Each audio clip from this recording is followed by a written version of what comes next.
The movies do it. Radio does it. Why don't you do it? Principle 11, dramatize your ideas.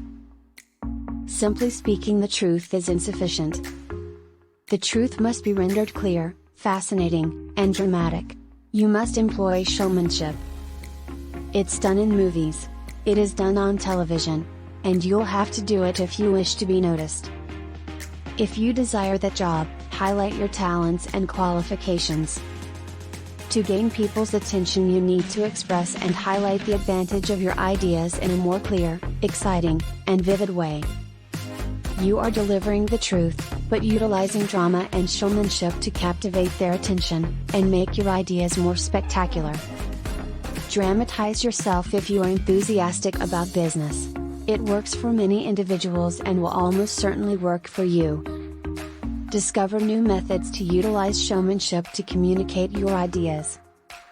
Consider engaging additional senses or appealing to deeper issues when creating your next conference presentation or sales pitch.